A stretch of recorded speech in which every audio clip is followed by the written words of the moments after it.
রাত ঠিক ৩টা।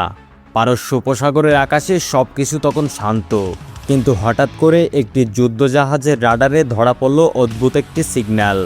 মাত্র ৪ সেকেন্ডের জন্য দেখা গেল, তারপর আবার অদৃশ্য হয়ে গেল। প্রথমে মনে হয়েছিল এটা হয়তো আবহাওয়ার কারণে কোনো ভুল সংকেত, কিন্তু সেদিন পরিস্থিতি ছিল ভিন্ন। পুরো এলাকা তখন উচ্চ সতর্কতায় ছিল, তাই ছোট এই সিগন্যালটাকেও গুরুত্ব সহকারে দেখা হলো। USS Abraham Lincoln. এই যুদ্ধজাহাজের কমান্ড সেন্টারে বসে থাকা একজন অপারেটর বুঝতে পারলেন এটা সাধারণ কিছু না, কারণ সিগন্যালটির মধ্যে ছিল গতি, দিক এবং নিচের দিকে নামার ইঙ্গিত। মানে কিছু একটা সত্যি সেখানে ছিল। এর কিছুক্ষণ পর কয়েকশো মাইল দূরে একটি গোপন ঘাঁটি থেকে উড়াল দেয় সুকোই SU-35। একজন অভিজ্ঞ রাশিয়ান পাইলটকে দায়িত্ব দেওয়া হয়েছিল আকাশে টহল দেওয়ার। তার কাছে এটা ছিল একদম সাধারণ একটি মিশন, সন্দেহজনক কিছু দেখলে রিপোর্ট করা।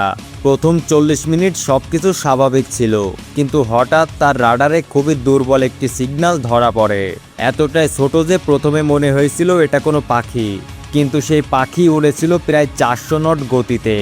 তখনই পাইলট বুঝতে পারল এটা কোনো সাধারণ জিনিস নয়।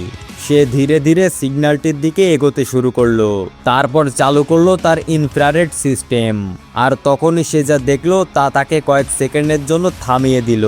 ওটা ছিল একটি B2 স্পিরিট, একটি স্টেলথ বোমার, যেটা রাডারে প্রায় অদৃশ্য। এর ডিজাইন এমন যে আকাশের সাথে মিশে যায়, কোনো লেজ নেই, অদ্ভুত এক ডানার মতো গঠন।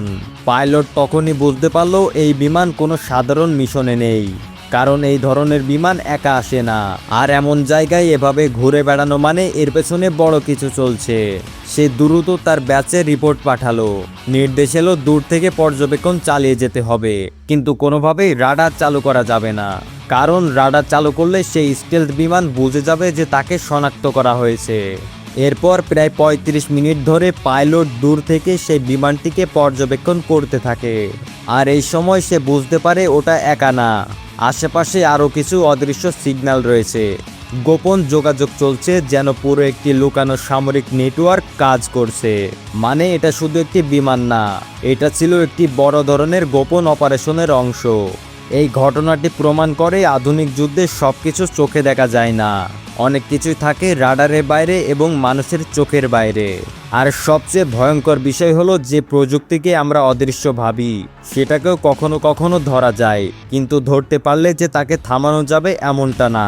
সেই রাতের আকাশ আবার আগের মতো অন্ধকার হয়ে যায়, কিন্তু যারা এই ঘটনাটা জানে তারাই জানে এই অন্ধকার আসলে ফাঁকা না, এখানে লুকিয়ে আছে এমন সব কিছু যা সাধারণ মানুষের চোখে কখনোই ধরা পড়ে না।